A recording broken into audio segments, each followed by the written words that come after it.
Ej, na jakiej zasadzie to działa w ogóle, nie? Jak można ten kredyt dostać? Ile będę spłacał? To było jakieś 2100-2200 zł. Jaka jest dzisiaj rata? 5070 zł, bo w Polsce no to wiemy, że każdy każdego gdzieś tam chce naciąć, oszukać. No co mamy robić? No takie są raty, no co, mam się buntować, wyjść na ulicę i nie widziałem jakiegoś rozwiązania większego. To jest złodziejskie, to takie.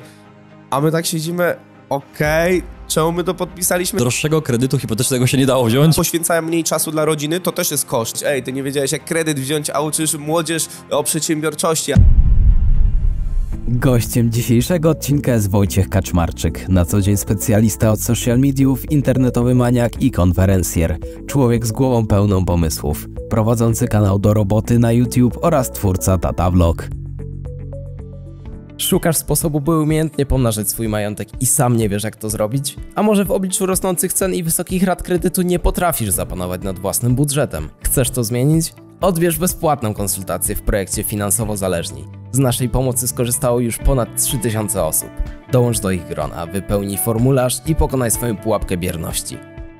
Cześć, z tej strony Grzegorz Kusz, witaj na moim kanale dziś. Wyjątkowy gość, nietypowy, Wojtek Kaczmarczyk. Witam serdecznie. Czy nietypowy, to nie wiem, ale wyjątkowy na pewno. Wyjątkowy, mamy tutaj różowe okulary, więc dzisiaj w różowych okularach Wojtek będzie nam opowiadał o finansach w projekcie Finansowo Zależni. Jak wiecie, dajemy wam bardzo dużo wiedzy w tej sferze finansów, ale też zapraszamy osoby, które są po drugiej stronie, czyli te, które skorzystały z konsultacji, z doradztwa, z jakiejś pomocy, którą dają osoby, które są w projekcie finansowym zależni. I pierwszą osobą była Alicja, która jest stomatologiem, no i ten film możecie sobie zobaczyć tutaj. Alicja bardzo fajnie opowiadała o tym, a dzisiaj drugą osobą jest Wojtek właśnie. Także Wojtku, tak możemy powiedzieć, oczywiście nie ujmując Alicji, że Alicja była nieznaną osobą, chociaż świetnie nagrała, bo Alicja jest po prostu stomatologiem, który nigdy nie występował w telewizji. O to mi chodzi. A Wojtek jest osobą, która może w telewizji, w internecie występuje na co dzień, no bo to jest twoja praca, prawda? Tak jest, ale do stomatologa też chodzę i korzystam, więc dokładnie. Z takich mniej znanych postaci również korzystam. No jestem może bardziej znaną postacią w internecie, w telewizji, w mediach i tym podobne. Nie wiem, czy tutaj widzowie mnie kojarzą, czy nie, ale jeśli jeszcze nie, to prowadzę 2 kanały na YouTubie, kanał Do Roboty i kanał Tata Vlog, na którego również serdecznie zapraszam. No i co? I skorzystałem, a w sumie korzystam cały czas z waszych usług, z waszej pomocy, z waszych konsultacji. Dokładnie tak. Wojtek powiedział o 2 kanałach. Ten większy to ma ponad 500 000 subskrypcji. Nie, prawie pół. Prawie 500 000. 440 000. No to dobra, no to po tym odcinku będzie miał 500 000 subskrypcji. Dobijemy. A ten drugi kanał, Tata Vlog, który jest twoim już prywatnym, takim można powiedzieć bardziej kanałem, wczoraj osiągnął 50 000 subskrybentów. No to jest bardzo ładna liczba, jak kanał, który ma dopiero rok. W sumie od roku go wykonuje i to jest taki lifestyle'owy, parentingowy, vlogowy, inspirujący kanał, czyli no coś, czego jest dużo powiedzmy na YouTubie, ale dajemy tam sporo swojej własnej rodzinnej energii, inspirujemy młodych ludzi, inspirujemy rodziny albo osoby, które chciałyby taką rodzinę założyć do fajnych, ciekawych rzeczy. To myślę, że jesteśmy ciekawą rodzinką. No i zapraszam też na ten kanał, może po tym odcinku dobijemy do 100 000 subskrybentów i jeszcze więcej osób się zainspiruje. Tego ci życzymy. Dlaczego chciałem cię tutaj zaprosić? Bo można powiedzieć, że przez przypadek to się pojawiło, wydarzyło, ale nie ma tych przypadków nigdy, bo wiem, że na tym twoim kanale zaczęliście bardzo dokładnie mówić o tym wszystkim. Ja poczułem od was, że jesteście tacy prawdziwi, tacy szczerzy ze swoimi widzami, że nic nie ukrywacie. I również kwoty, również finanse tam się pojawiły na tym kanale. My często też mówimy o tym, że ten temat finansów w Polsce, to tabu powolutku jest odsuwane. Coraz więcej osób chce o tym rozmawiać i w projekcie Finansowo Zależnie, w tych konsultacjach wręcz trzeba mówić o finansach, no bo nie da się inaczej. To tak jak przychodzisz do lekarza, gdybyś coś ukrył, no to lekarz źle ci diagnozę postawi. I w finansach jest to samo. Jeśli coś ukryjemy, no to faktycznie nie będziemy mogli pójść dalej, bo nie wiemy, jak wygląda prawdziwa sytuacja. I tam w tych filmach zaczęła być na początku mowa o domu, tak? To może wrócimy do samego początku, że pojawiła się u was potrzeba i marzenie kupna budowy domu, tak Wojtku? Tak jest, tak. To znaczy najpierw pojawiły się dzieci i od tego się w sumie zaczęło, bo mieliśmy jednego synka, to mieszkaliśmy na 30 paru metrach, no i to wystarczało. Później zaplanowaliśmy drugie dziecko, no i to już było mało. I był taki okres czasu, że czekaliśmy na to drugie dziecko, no i mówimy, no gdzie na tych 35 metrach? No mamy ambicje, jesteśmy młodzi, trzeba się rozwijać, no nie będziemy żyli powiedzmy powiedzmy w kawalerce czy tam w 2 pokojach, szukamy czegoś większego. No wiadomo, no finansów nie ma, czyli będzie trzeba się posiłkować kredytem. Szukaliśmy na początku mieszkania, powiedzmy 80 do 100 metrów z miejscem parkingowym, bo na tym też mi zależało, ale gdzieś tam w grę wchodziła działka, wchodziła budowa domu, wchodził zakup domu i na tym też się skupialiśmy. Przyszła jakaś tam okazja, czy dom, który nam się spodobał od dewelopera, kupiliśmy go w stanie surowym, zamkniętym. No i później cała ścieżka wykańczania tego domu, to też na moich kanałach na YouTubie się pojawiło. Bardzo fajna seria, ludzi mocno inspirowaliśmy tą budową domu, wykańczaniem od tynków, przez wylewki, przez tapetowanie, gładzie, betony i tym podobne. Mocno inspirujące odcinki. No i cały czas posiłkowaliśmy się kredytem i to jest chyba temat właśnie, który będziemy poruszać. Dokładnie tak. A powiedz, jak wcześniej u was wyglądała ta edukacja finansowa? Czy w ogóle jakoś wyglądała? Czy ona była? Tak sobie, jak sobie przypomniesz przed tym kredytem, przed tym momentem, bo często się mówi, że jak kredyt załatwiamy, no to tych wszystkich papierów jest tak dużo, tych wszystkich rzeczy, tych wszystkich zaświadczeń, że zaczynamy się nagle interesować, no bo to potrzebujemy. To jest nam w banku po prostu potrzebne. A jak to wcześniej? Wydawaliście, mieliście jakiś budżet, bilans, coś robiliście, jakiś Excel, czy totalnie na spontanie? Raczej totalnie na spontanie. No ja mam własną działalność gospodarczą, nie wiem, już od 8 lat, jakoś tak szybko licząc, więc no finansowo jestem delikatnie doedukowany, no bo płacę co kwartał podatki, VAT-y, dochodówki, rozliczam siebie, rozliczam czasem jakichś pracowników, ale nie lubię tego strasznie robić, bo to jest dla mnie strata czasu, czyli wiesz, wystawianie faktur, analizowanie tych faktur, akceptowanie, wysyłanie tego do księgowej, jest to dla mnie tematem takim, którego nie lubię. Wolę, powiedzmy, zarabiać te pieniądze, czy spędzać czas z rodziną, spędzać czas poświęcając to na hobby, niż zajmować się papierkami, Excelami, więc też jeśli chodzi o jakieś wydatki, dochody domowe, budżety, nigdy tego nie robiłem. Kiedyś miałem taki czas, że miałem aplikację na telefon, ale to było może z 10 lat temu, gdzie sobie zapisywałem wydatki na paliwo, spalanie tam mi się obliczało, ile wydałem na kino, ile wydałem na takie rzeczy. I to robiłem, ale chyba jakichś wielkich wniosków z tego nie wyciągałem. Okej. No to przejdźmy ten krok dalej, czyli pojawiło się marzenie, ten dom, pojawiła się okazja, że pojawił się dom. Finansów nie ma, więc trzeba wziąć kredyt. I gdzie tego kredytu szukaliście? I do tego momentu opowiedz mi, jak podpisaliście już tą umowę.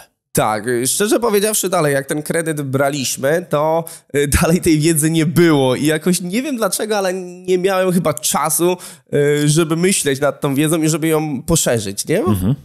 Powiedzmy, fokus był na to, żeby zwiększyć, powiedzmy, jakiś swój dochód, zwiększyć swoje możliwości finansowe, żeby ten kredyt dostać, ale nie myślało się, na jakiej zasadzie to działa w ogóle, nie? Jak można ten kredyt dostać? Ile będę spłacał? Mówię, mam 28 lat, kredyt biorę na 30 lat, to jeszcze tyle lat nie mam, co będę go spłacał, nie? I ja mówię, to życie minęło może nie za szybko, ale 28 lat, no troszkę w życiu przeżyłem i teraz muszę przeżyć tyle samo plus 2 lata, żeby spłacić w ogóle ten dom. Żeby zostać właścicielem swojego domu. No chore, ale też pomyślałem z moją partnerką, no co innego zrobić? No przecież musimy się jakoś rozwijać, musimy tym dzieciom dać to miejsce na rozwój. No nie zarobimy teraz 500 czy 400 tysięcy, żeby to kupić. Musielibyśmy długo odkładać. Więc znajoma nam poleciła osobę, która zajmuje się kredytami i powiedziała, że ona wam wszystko załatwi. No to ja na takich ludziach polegam, prawda? Jak ja się znam, powiedzmy, na tworzeniu YouTube'a, no to mogę komuś tą wiedzę przekazać. Jak idę do mechanika, to też nie szkolę się na temat naprawiania auta, czy na temat sprzęgła, czy czegokolwiek, tylko oddaję tej osobie auto i ufam, że, no może to jest, wiecie, znaczy w Polsce to jest takie, że no nie powinno się tak robić, bo w Polsce no to wiemy, że każdego gdzieś tam chce naciąć, oszukać, dorobić sobie i tym podobne. Nie wiem, taka jest mentalność, nie wiem dlaczego tak jest, ale myślę, że za granicą po prostu jak ktoś jest specjalistą, oddajemy, nie wiem, czy lekarzowi, czy mechanikowi jakąś rzecz do naprawy, płacimy za to, to powinien nas dobrze skasować, powinien nam dobrze naprawić to auto i tyle, koniec tematu. I no tutaj też tak myślałem, że z tymi finansami będzie, że idę do kobiety, która zna się na kredytach, powiem, że potrzebuję tyle pieniędzy, proszę mi doradzić, no i tyle. I tyle. I miało być dobre rozwiązanie. No i niekoniecznie tak było, co się okazało w późniejszym Jaka czasie. była kwota tego kredytu? 590 tysięcy, jeśli dobrze pamiętam. Tak, 589 tysięcy. To był kwota na zakup tego domu w stanie surowym zamkniętym na delikatny remont, no wiadomo, że nie na całość remontu, ale to też miało pokryć wkład własny, bo tego wkładu początkowo nie mieliśmy tyle, ile potrzebowaliśmy, bo to miało być chyba 10% na początku, później się jakoś w trakcie zmieniło na 20%, więc musieliśmy pożyczyć te pieniądze, żeby później tym kredytem spłacić tą kwotę własną. Dobrze. Czyli kredyt podpisany? Czy jeszcze chcesz powiedzieć o tym momencie podpisania kredytu? No, moment podpisania kredytu też był taką rzeczą, że mieliśmy już 3. raz mieliśmy podpisywać akt notarialny tego domu, ale nie mieliśmy jeszcze kredytu. I w poniedziałek byliśmy umówieni na podpisanie kredytu i to było na godzinę 12, a jeszcze nie mieliśmy kredytu. Że akt notarialny miał być o godzinie 12, a dopiero o 7 rano jechaliśmy podpisać kredyt. Też takie dziwne to było, pojechaliśmy do Katowic, pani nam otwierała bank o 7 godzinie. Umowa była wysyłana mi chyba w niedzielę, tą, która będzie finalna. Też jakoś się do niej całej nie odniosłem, ale cały czas ufałem tym ludziom, że będzie tak jak było. No, podpisałem i dopiero chyba po tygodniu, mówię, przeanalizuję sobie tę umowę i nie była do końca taka, jak była przedstawiona wcześniej w tych ofertach, które mieliśmy podpisać. Do tej umowy jeszcze sobie troszkę później wrócimy, to teraz chciałem zapytać o liczby, czyli jaka była, no bo jeszcze może inaczej, żebyśmy na osi czasu sobie dokładnie ustawili, kiedy to było, kiedy podpisaliście, jaki to był miesiąc i rok. Co to było? To był chyba kwiecień, marzec 2021. Jaka była pierwsza rata, którą zapłaciliście? Pierwsza rata to było jakieś 2100-2200 zł. 2100, no bo wtedy mieliśmy rekordowo niskie stopy procentowe, pewnie na poziomie 0,2-0,5. Dokładnie nie sprawdziłem, bo nie wiedziałem, jaka to była data podpisania, marzec, kwiecień 2021, czyli rekordowo niskie stopy procentowe na 0,2-0,5. Okej. Jaka jest dzisiaj rata? 5070 zł. 5070 zł. Dla tych, którzy nie wierzą, że te raty mogą wzrosnąć aż tyle, no mamy tutaj Wojtka i przykład jego kredytu jako najlepszy dowód na to, że to tak rośnie, że... No, ciężko byłoby mi to wymyślać, bo nie miałbym w tym żadnego interesu, żeby kogoś oczerniać, czy jakiś bank coś kręcić tutaj, więc no pierwsze raty, które płaciliśmy, było 200, 2200, 2300, no takie, one były zależne tam od jakichś tam ubezpieczeń i tym podobnych, więc troszkę się różniły. No i pod koniec roku już dobijało na początku do 3000, 3,5 i później nagle taki wzrost właśnie chyba do 4200, 4300, taki przez miesiąc to chyba, bo nie wiem, czy tam naliczanie tych odsetek było jakieś tam co 3 miesiące, ale nagle taki mega wzrost, nie? I... Kiedy no mówię wam, bo to jest wasz kredyt, wspólnie mieszkacie, wiadomo, dzieci nie, ale ty i Justyna, tak? Jak dobrze pamiętam, tak? I Justyna, mieliście taki moment, że chodź, napijmy się kawy i usiądźmy do stołu, bo coś tu się zaczyna nie spinać, coś tu nie gra. Kiedy ta rata była tak wysoka, czy był taki moment, który pamiętasz, że Justyna, chodź tutaj usiądźmy, bo coś tutaj nie gra? Czy był taki moment? Nie pamiętam, czy to tak dokładnie wyglądało, jak mówisz, ale... Kurczę, ten czas tak szybko mija, że nawet nie mógłbym sobie tej sytuacji przypomnieć, ale to raczej było tak, że nagraliśmy odcinek na nasz kanał Tata Vlog, raty nam wzrosły z takiej kwoty do takiej. Później też odezwał się do mnie Polsat, że oni ze mną robili wywiad właśnie na temat wzrostu rat, że ludzie tam nie dopinają budżetu, co ja na ten temat sądzę. No i ten odcinek mocno wybił się na YouTube, chyba ponad 100 000 wyświetleń, bo ludzi to zainspirowało i ludzie pytali, no to czemu nic z tym nie robicie? A ja to co mamy robić? No takie są raty, no co mam się buntować, wyjść na ulicę i nie widziałem jakiegoś rozwiązania większego, bo cały czas myślałem, że rozwiązania, które daje ta pani, która nam kredyt ustalała, no tak jest, no tak to miało wyglądać i każdemu wzrastają. To nie było tak, że Wojtek, tobie wzrosło na 5000, a komuś tylko 100 zł, no i jest jakaś dysproporcja, więc tego nie było, każdemu wzrastały te raty, każdy narzekał. No i tyle. No jak po wypuszczeniu tego filmu, to chyba wyglądało tak, że ty się do mnie odezwałeś, czy w komentarzu coś napisałeś, coś ala, może coś warto z tym zrobić. Tak, ja się wtedy do Wojtka odezwałem. Też nie pamiętam, w jakiej formie, czy mu nagrałem wiadomość głosową, ale zgłosiłem się do ciebie, widząc to, że nagrałeś się do Polsatu odcinek, że występowałeś w Polsacie i że nagrałeś na swojego YouTube'a odcinek dotyczący takiego dużego wzrostu rat. I napisałem ci, Wojtku, daj znać, może coś nagramy, bo w projekcie Finansowo Zależny już do tej pory wielu ludziom również z tym kredytem hipotecznym pomogliśmy lub pomogliśmy nie podpisać złych warunków w kredycie hipotecznym, albo zatrzymaliśmy stopy. Jeszcze w tym momencie, w którym się opłacało, na 5%, na 6%. No nam na przykład, co też było dla mnie dziwne, że ta pani, która nam doradzała przy tym kredycie, nie podrzuciła tego pomysłu za stopowania tych stóp procentowych, no gdzie siedziała przy tym, ma jakąś bazę klientów, z którymi współpracuje. Ty napisałeś, gdzie powiedzmy ani złotówki ze mnie, powiedzmy z jakiejś prowizji czy z czegokolwiek nie miałeś, mówisz jak kumpel, Wojtek, może warto coś z tym zrobić, nie? Tak, bo widziałem, że my mamy zasięgi, że sporo osób, sporo Polaków interesuje się tym tematem swoich nie tylko już budżetów, ale również kredytów, które, no można powiedzieć, że to jest inwestycja bytowa, no bo inwestujemy w swoje przyszłe mieszkanie, w którym chcemy mieszkać. Mówiłeś o tym 30 metrach, że macie marzenie jako dom, no i policzyłeś sobie te lata, że masz 28, a jeszcze 30 będziesz, jeszcze tyle nie przeżyłeś, ile będziesz spłacał kredyt. I ktoś kiedyś fajnie powiedział, to jest takie... No naprawdę mi to zostało bardzo, takie porównanie, które mi zostało w głowie, że jak jedziemy kupować samochód za 20, 30, 50 tysięcy złotych, to bierzemy często mechanika, kumpla, blacharza i sąsiada, który zna się na samochodach. Jeden ogląda, drugi pyta, a trzeci kopie w oponę, bo mamy wydać 50 tysięcy tak złotych. Wygląda, albo mniej, często mniej. Jak kupowałem telefon na abonament, to też przeglądam, wiesz, cały dzień telefony, analizuję, dzisiaj tego nie podpiszę, może jutro, ale to też dlatego, że no nikt mi w tym nie pomaga, nie? Przy tym trochę nam się wydaje, że jesteśmy większymi ekspertami w kwestii wyboru telefonu. Zobacz, telefon dzisiaj średnia cena telefonu dzisiaj taniego, to bym powiedział, że to jest pewnie między 2 a 3 tysiące. No to tak niestety rynek wygląda. I zastanawiamy się, jaka oferta, jaki telefon, jaki aparat. I często spędzamy godziny albo nawet dni na tym, jak przeanalizować zakup Ale to też telefonu. dlatego, że sami to robimy, że sami mówimy...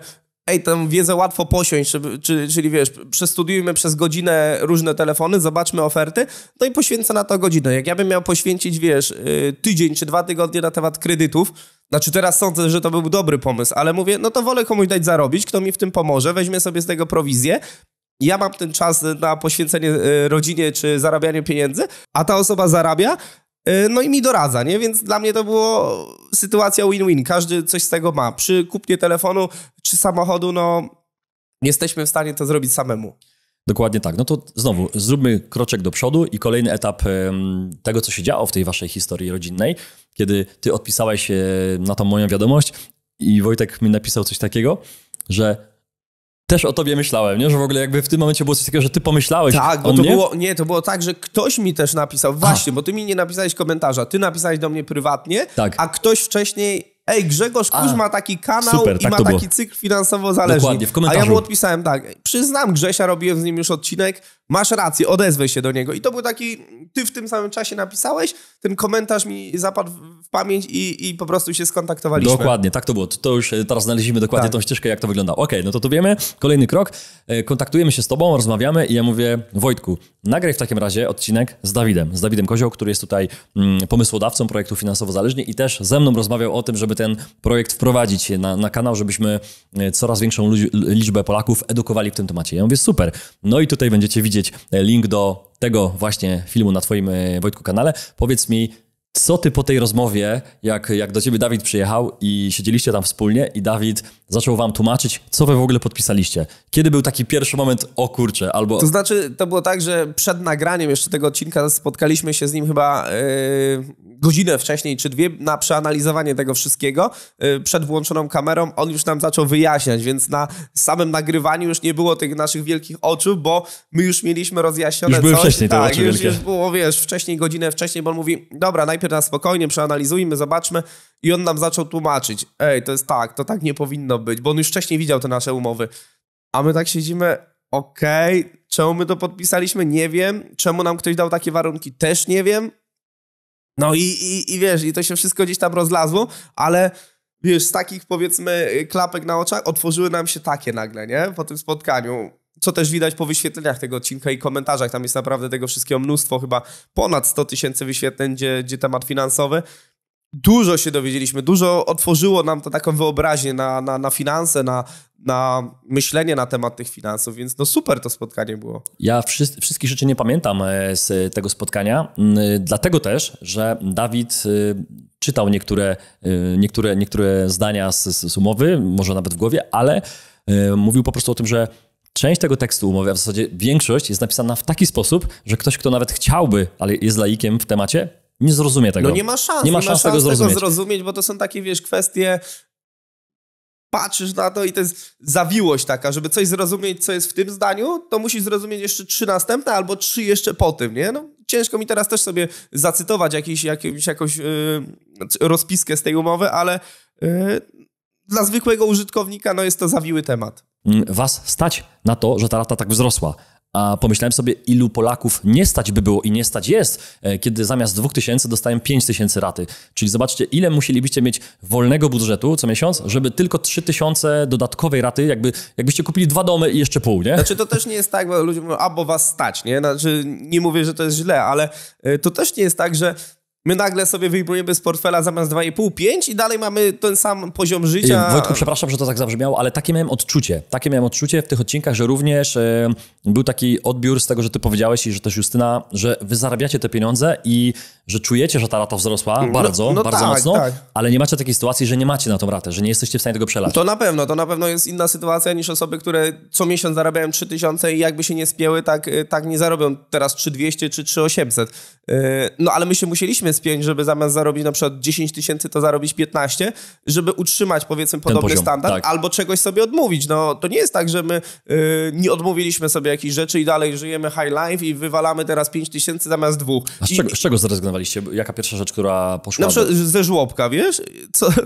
Głupie to brzmi, ale tak, zrezygnowaliśmy ze żłobka dla syna, bo powiedzmy pomyśleliśmy, może zostać w domu. To było, wiesz, chodziliśmy do prywatnego żłobka, nie wiem, tam było chyba 1500 zł, 1300, to akurat Justyna się tym zajmuje i pomyśleliśmy, mamy ogromny ogród, płacimy za niego ogromne raty, więc może Julek być w tym ogrodzie i po prostu się tam pobawić, rozwijać w domu, nie musimy za to płacić teraz 1200 zł i możemy z tego zrezygnować. Zrezygnowaliśmy.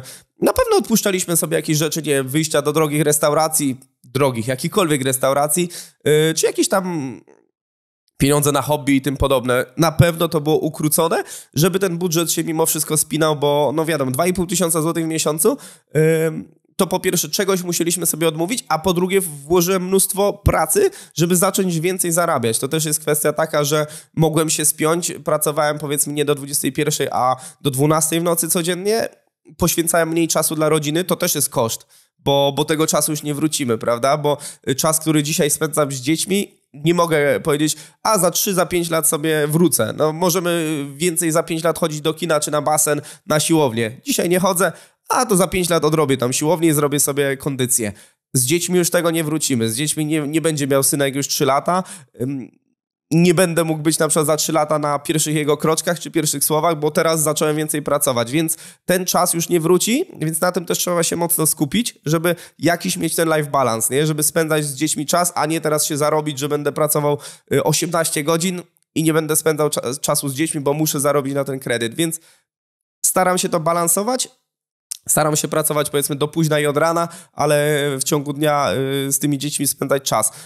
Czyli to były takie 2 kwestie. Po pierwsze, odmawiać sobie jakichś rzeczy, które wcześniej mogliśmy mieć, a po drugie, więcej pracować. Może nie więcej, ale skuteczniej, bo to też jest ważne, żeby nie zarobić się przez 18 godzin, a może pracować tylko 12, a zarobić 3 razy więcej. No, to były ważne kwestie, o których powiedziałeś. Pierwsza, którą ja wyciągnąłem, to na pewno ten balans i pamiętanie o tych dzieciach dla osób, które mają te dzieci, że te dzieci raz mają 2 latka, raz mają 5 lat. To nigdy nie wróci i musimy o tym bardzo pamiętać. A druga rzecz, że jeśli faktycznie wszystko nam wzrosło, że mamy te wysokie ceny, no to możemy albo narzekać, albo znaleźć rozwiązanie. Jeśli z czegoś możemy zrezygnować, to rezygnujmy, ale dodatkowo z drugiej strony jest podniesienie naszego przychodu lub skuteczność pracy, to co powiedziałeś.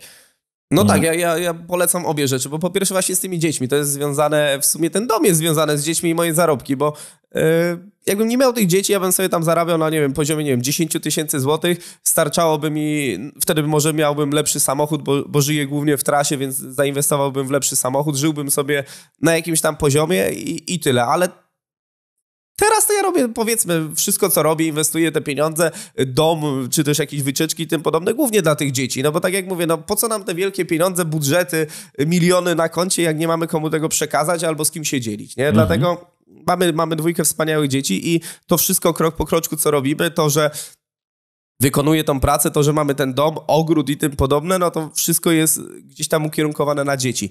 A po drugie, to co ty poruszyłeś temat, czyli większych zarobków. jak dla mnie każdy to może robić. Każdy może zwiększyć te zarobki. Kto ma 2 ręce, powiedzmy, czy jest kobietą, czy mężczyzną, nieważne. Ktoś, kto jest poczytalny i ogarnięty w życiu, może dzisiaj zarabiać 3000, a za 3 miesiące może zarabiać 7000.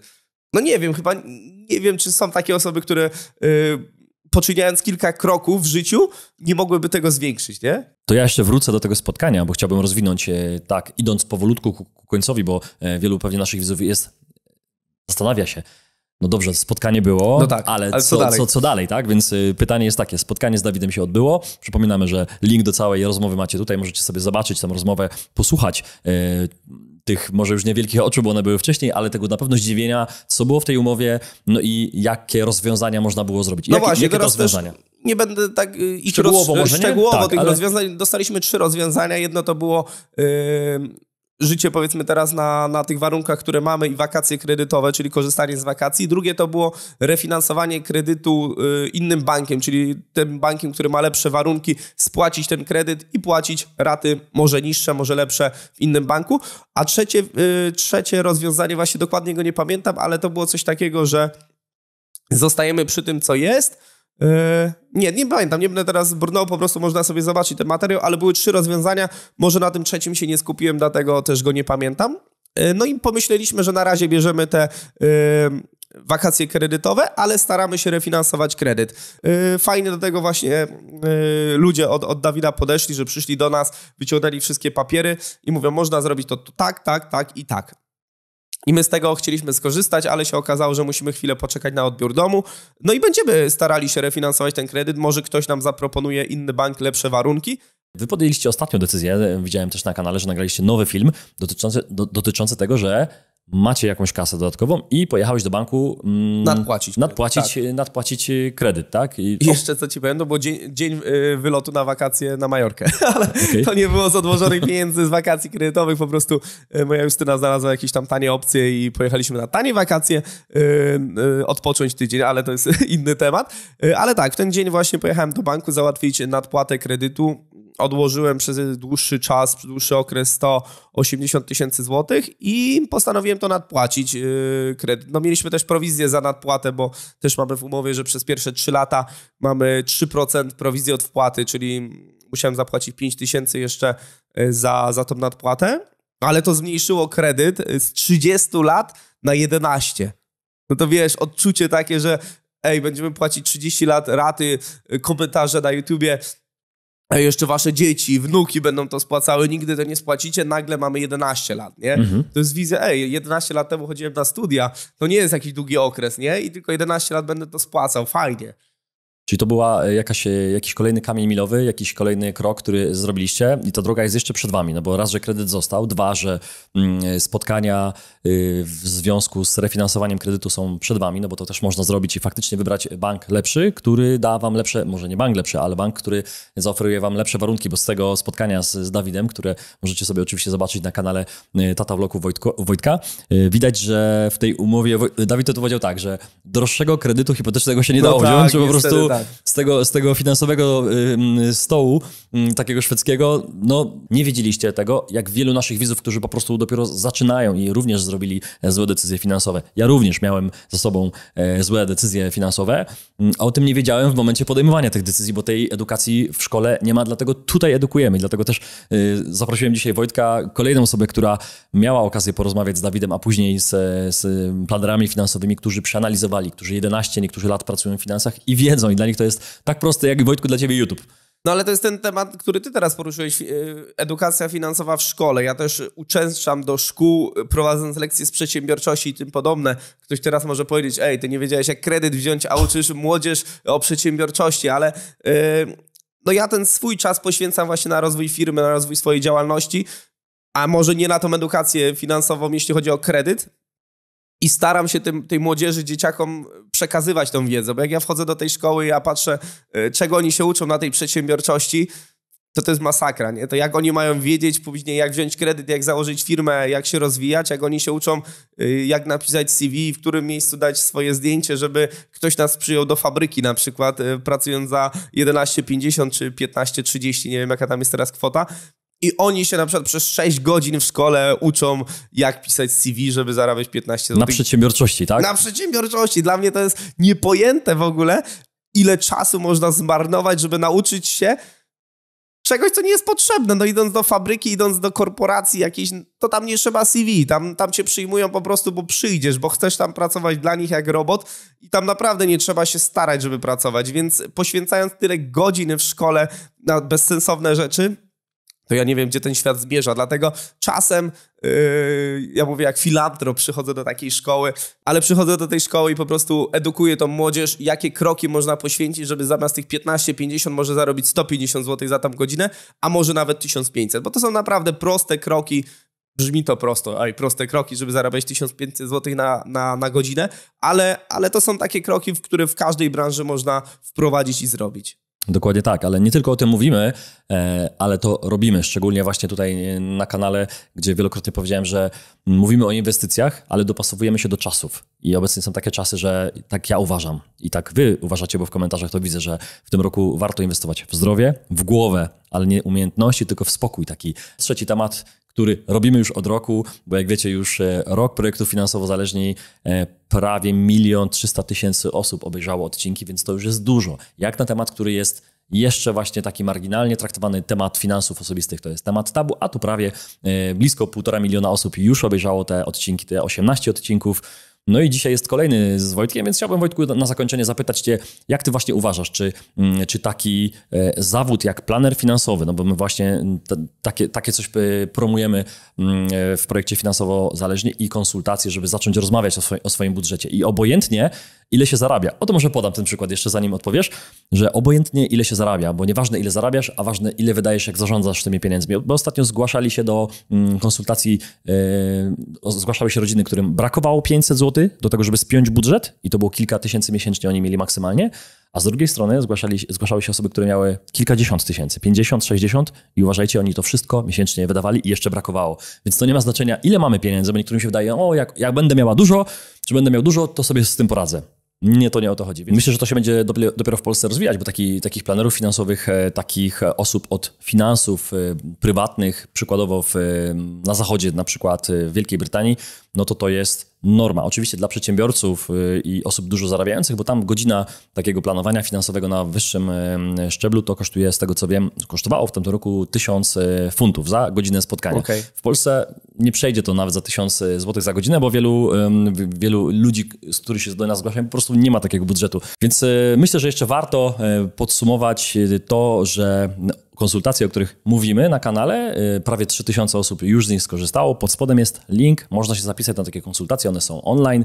Te podstawowe konsultacje pierwsze są za darmo, nic się tam nie płaci, można sobie porozmawiać z osobą przez komputer, mówiąc kolokwialnie, i po prostu zadać te proste pytania, bo to są często tak proste pytania, których się wręcz wstydzimy zadać, że my nie możemy o nie pytać, no bo przecież to jest takie proste. Właśnie od tych prostych pytań trzeba zacząć, od tych prostych zadań, prostych nawyków, a dopiero później po czasie, bo niektórzy pytają o inwestycje, nie mając odłożonych pieniędzy na boku, tak, na żelazną rezerwę, na poduszkę i to jest coś, co musimy, myślę, na początku zacząć robić. Wojtku.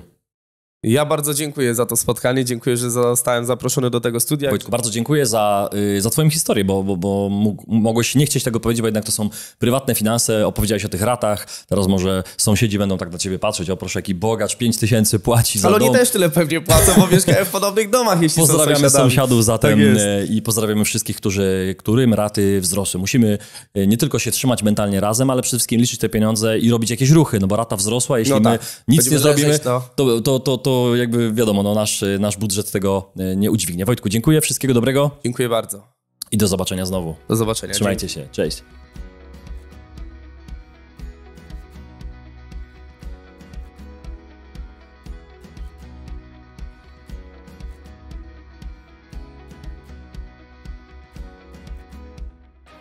Dziękujemy za obejrzenie tego odcinka. Jeśli Ci się spodobał, nie zapomnij zostawić łapki w górę i subskrypcji, aby nie ominęły Cię nowe filmy. Sprawdź również pozostałe odcinki na kanale lub słuchaj ich w formie podcastu. Do usłyszenia.